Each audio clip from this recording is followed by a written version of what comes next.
Tribalism in America must end because it threatens our existence as a society. That's the view of our guest today, author and historian Michael C. Anderson. And we're going to talk about why the political left and the political right are so different.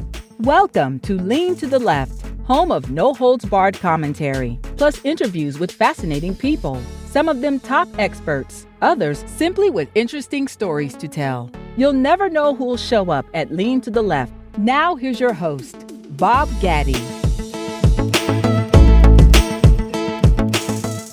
Michael's an IT consultant by trade with a PhD in information science.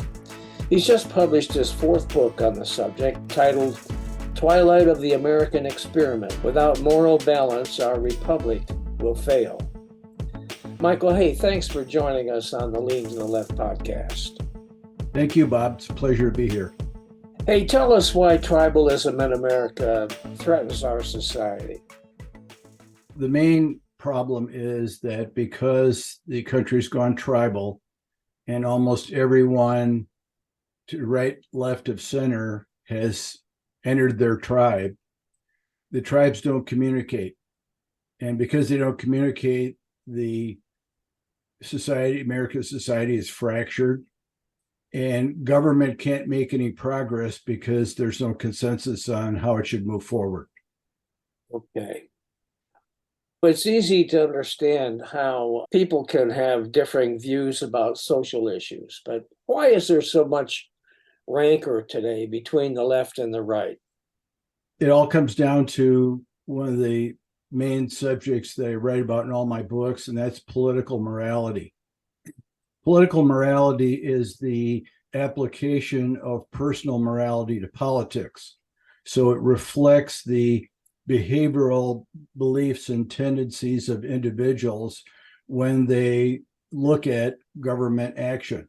These differences are genetic, partly genetic, and date back to a time before human beings existed, when man was migrating and encountered heterogeneous environments and had difficulty adapting to the availability of food supply. And so there was a behavioral adaptation created that separated two groups. One group was open, interested in making decisions and experiencing new things. The other group was worried about risk, liked tradition, and preferred the status quo.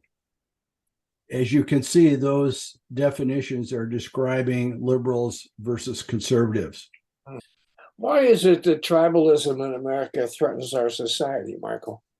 Again, government can't move forward without a consensus among the public on how it should move forward.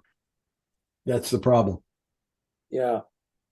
Okay, to what extent must the news media shoulder some of the blame for all of this? Among all the media sources, I would start the blame game with social media, because social media has probably had a greater impact on human communications than any other type in history. The problem is that social media, being an open platform, allows anyone to get their 15 minutes of fame by posting comments or stories or opinions on the social media. The media itself attracts outliers who have dangerous points of view and are inflammatory when they express themselves. Mm-hmm. What makes that even worse is the fact that the media companies look at the number of eyeballs that are reading the content that they present. Right. And the crazier the presentation, the more eyeballs it gets. So it actually is beneficial to the media companies to have controversial information posted.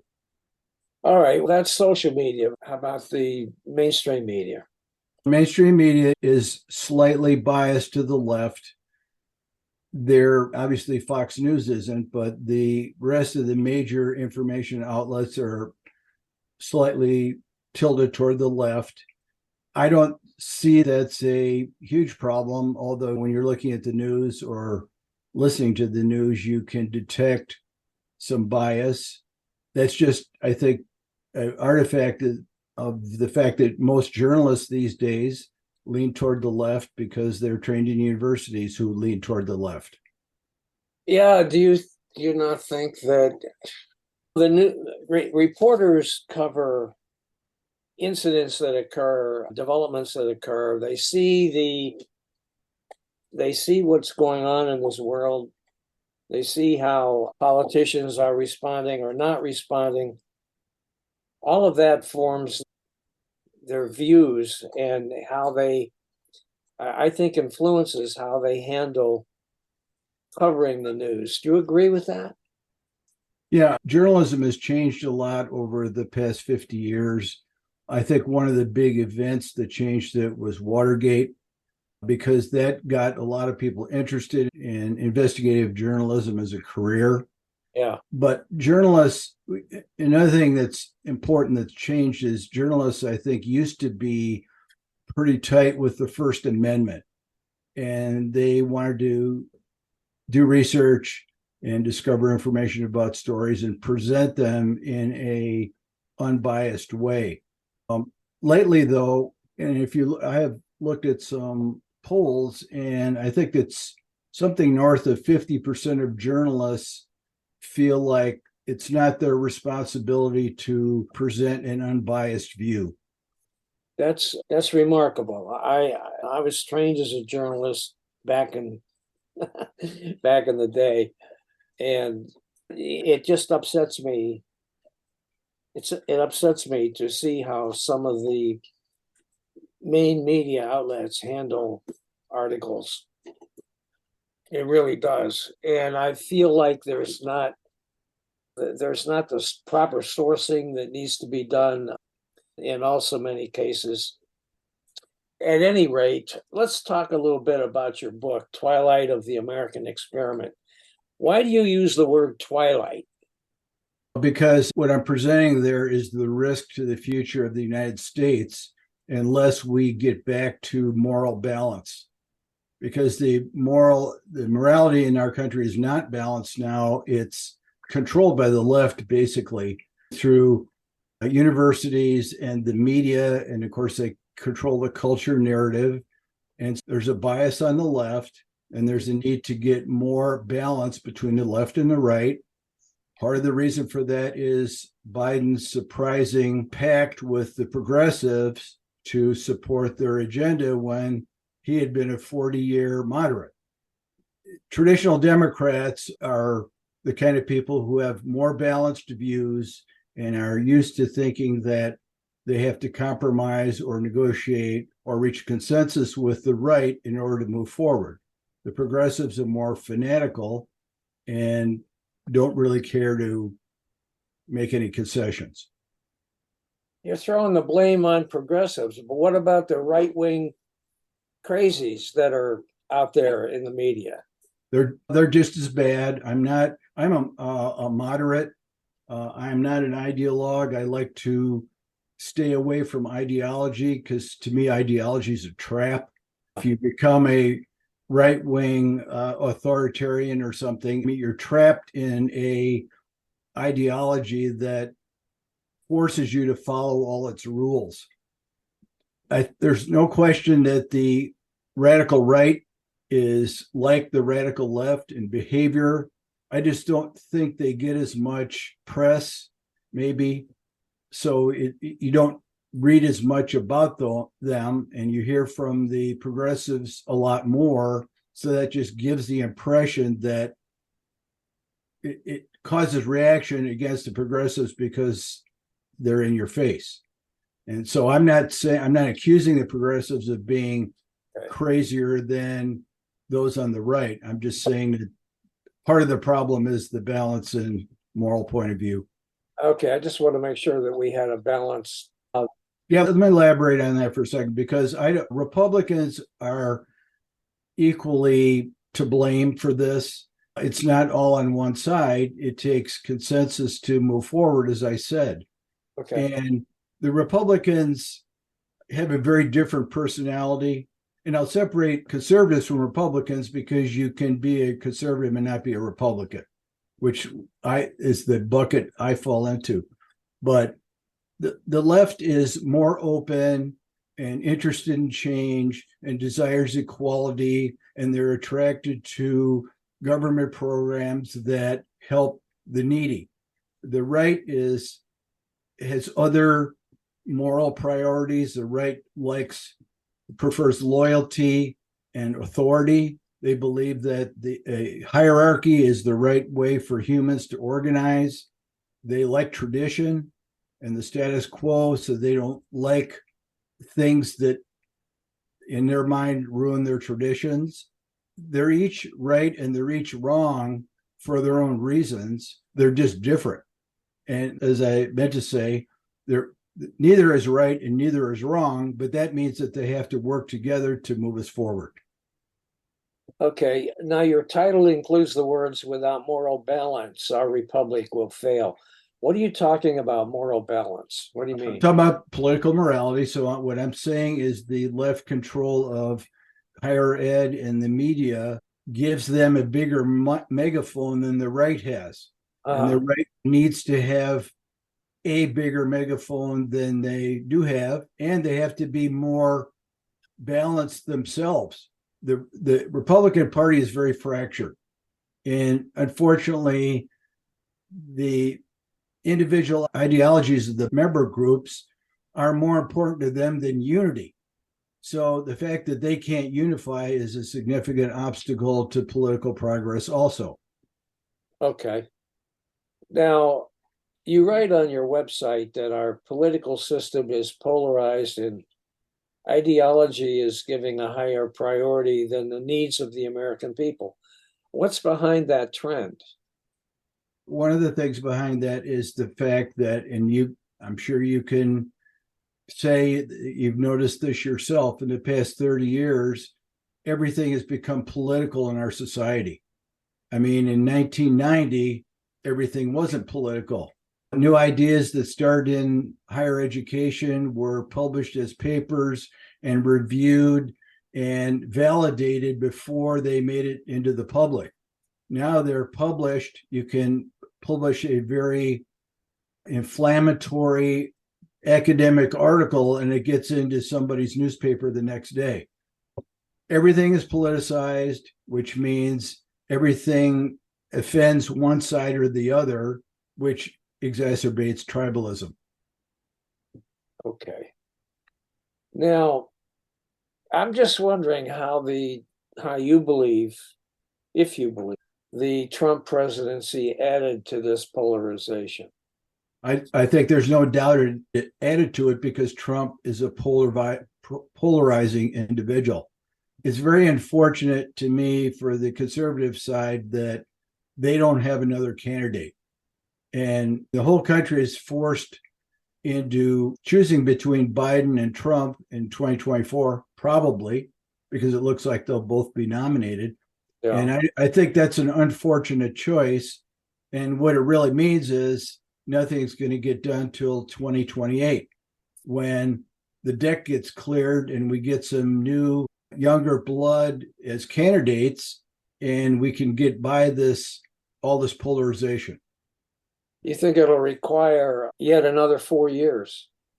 If Trump's elected, he's going to be attacked for 4 years.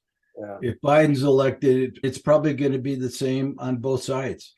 Yeah. And what you're leading to, Bob, is the question of what stops tribalism. And there's maybe a couple of three reasons why that might happen. One is an event that unites the whole country, something like 9/11, which I certainly hope doesn't happen, but it would take the country uniting to make people forget about their tribalism. The other thing that could happen is people get tired of it because there's so much fighting. I'm to the point of not reading social media anymore. I do a fair amount on Twitter, and it's just all polarizing stuff that's on there. Oh, I mean, it is. It's just awful. It you is. get inundated all day, every day, and it's wearing. It's tiring. You want to get away from it. That's why I don't watch the news on TV. I read the headlines on the internet because I don't want to I want to control how much content I'm exposed to. Yeah, I was a journalist for many years, and so I was a news junkie. And every news show I would watch every day, and I just consumed it. When I go to bed now, I listen to music. The hell with the news. I'm like you. I read it on the internet. I have favorite news outlets that I go to that I trust. That's the other thing. I was at dinner the other night, and one of the guests at dinner asked me, knowing that I have this podcast, asked me, what news media do I trust? And he went on to say that he doesn't know who to trust. And I think that's a prevailing view. Do you agree with that? Absolutely. I consider myself lucky because I have an academic background, so I'm trained in trying to find the truth. So if I'm going to write about something, I'm going to look for multiple resources to support it, including views from both sides. But the public, if you look back to 20 years or something, and maybe that was the time that you were a journalist, if you watch the news, you watch Walter Cronkite, for example, because you trusted him. Right. So, or somebody else because you trusted them more. And that trust really has been eroded to the point where you don't know where the truth lies. And I'm very concerned about teenagers because they spend their whole time on social media and get inundated with people who have created fame out of uniqueness. And they have millions of followers and maybe proponents for crazy ideas, but because they're followed, people believe what they say. Right. Exactly. Now I wanted to ask you, you have a book that you wrote in 2019, Tribalism, the Curse of the 21st Century America. So that indicates to me that you were ahead of the curve. Back in, 4 years ago, you were writing about this tribalism. So it's not a new phenomenon, right? No, I would say it's hard to pinpoint when it started. It may have started with Obama, or it may have started late in the Bush years with the dissatisfaction with the Afghan and the Iraq war. And go back even further, and this will be familiar territory for you. You remember how the Congress used to have many moderates in both houses. And those moderates served the role of being mediators between the right and left. Right. So a lot of work got done by the moderates, and they served a valuable purpose. In the 90s, they all left the field. So because they left, there are only ideologues left. And of course, those ideologues represent the public because the people who are elected by the public. So they're a reflection of the public, but it's tribal. Yeah, that's for sure. Now you have two books, one published in 2017 that focuses on progressives, and the other in 2021 that focuses on conservatives. Each examines the influence of genetics on the left and right of the political spectrum. Can you summarize the key points? As I said a few minutes ago, the right and left are different because their personalities are different. Liking new things versus status quo, etc. And this is not only documented in psychological studies, but believe it or not, the right and left have different brains. There is a part of the brain that conservatives have that handles the fight or flight situation called the amygdala, and conservatives have a larger one than liberals do. On the other hand, liberals have a part of the brain that handles complex decision making that's more developed than conservatives have. And we don't know whether these brain differences are due to the fact that they're conservative and liberal, or they're conservative and liberal because their brains are different. But the point is, it's that significant to see the differences between the two. So my first book is basically about the way progressives behave, and most notably discussing the progressive era, which ran from about 1880 to 1910 or 15, which was probably the most important accomplishment of the progressives ever, because they took on political corruption and exploitation of the workers by the Industrial Revolution, and they fought to get those things fixed, and they were able to fix many of them. So that was a tremendous accomplishment and one of the great accomplishments of American history. The third book about the conservative gene basically talks about conservatives' behavior. The story there is that conservatives have never really had an ideology of their own. They basically, their point of view of the world is basically built on the status quo and traditions and not liking change. That isn't much of a ideology. That's basically a reaction to society. Right. But when Bill Buckley was prominent in the 50s and 60s, he actually built for a while a conservative ideology where he united libertarians, traditional conservatives, and some disaffected anti-communists into one single ideology, and that got Reagan elected. But then the conservative ideology eventually broke up into factions, and so that's where we are today.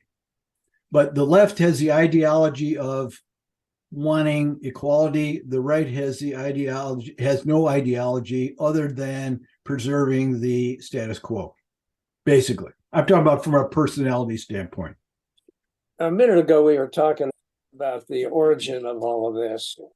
I've often thought that the election of Barack Obama, while hailed as a real achievement and advancement, the election of our first African-American president, that caused a lot of the heart rankle among conservatives that is manifested today. Do you agree with that? Yes. Yeah, that the Obama election did not have as much of an impact as the Trump election. Because the problem with Trump is he's irreverent and he's a bully. People like him can be very successful in business because you can bully people, and right, then get a lower price on your contracts and all that. But that doesn't. You have to have decorum in the presidency, and he has no decorum. He's very divisive. He allows extremists on the right to appear to be supported by him because he doesn't say much against them. Right. And so his election was a significantly bigger problem than the Obama election to me. Yeah, I agree with that. It just seemed like a lot of people were angered, and they had to hold that in. And then after Trump got elected, they were able to feel as though they were allowed to express some of the views that they were holding within themselves. Yep. I saw that I moved to Myrtle Beach, South Carolina 7 years ago, and I was out with a bunch of guys, and it was the day after Trump was elected, and a bunch of them were talking about it, and the conversation was essentially, now we can say and do whatever we want because he does it. Yeah, basically talking about racist issues is where that was. Yeah, one other thing I want to mention, Bob, is this piece of the electorate who lives and dies for Trump. And it's an amazing phenomenon. These are middle-class white men typically. They're not in unions, but they're a disaffected group who has no representation because they used to be represented by the Democrats, and then the Democrats abandoned them. So they had nobody and they got stuck to Trump.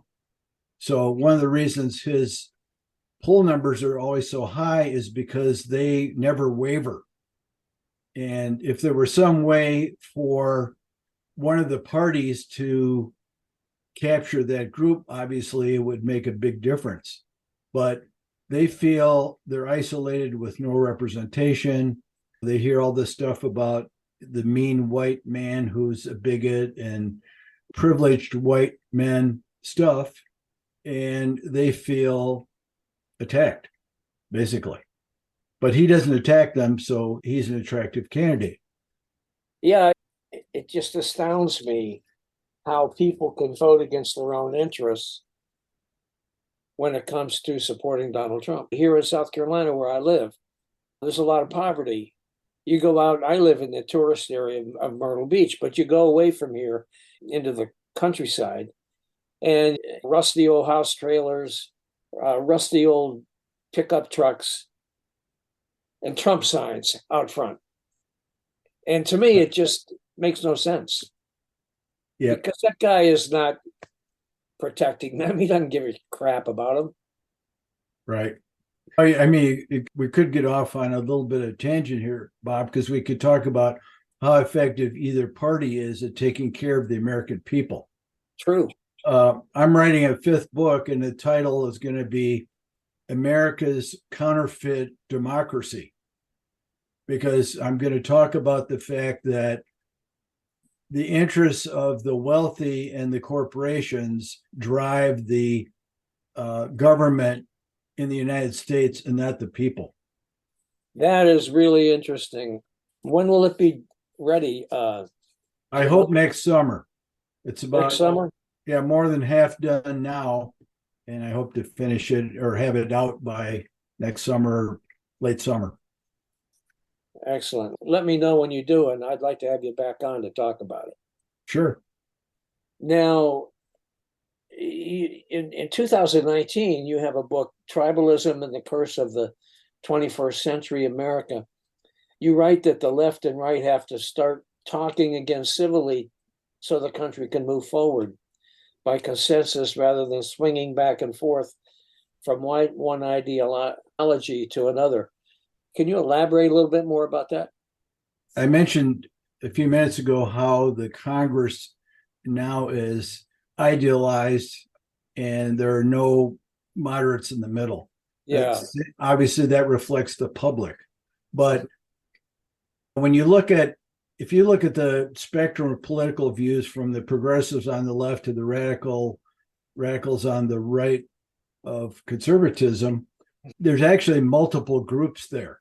It's not just two groups. Obviously, we all know that there are independent voters in between, and the independent voters don't have a ideology, so they decide every 4 years which party they prefer based on their interest. But the left basically has three groups. It has the progressives on the left, then it has liberals, and then there's an active liberal group and a passive liberal group. The active liberal group is active in politics, and the passive liberal group believes in liberal ideas, but isn't as active in voting.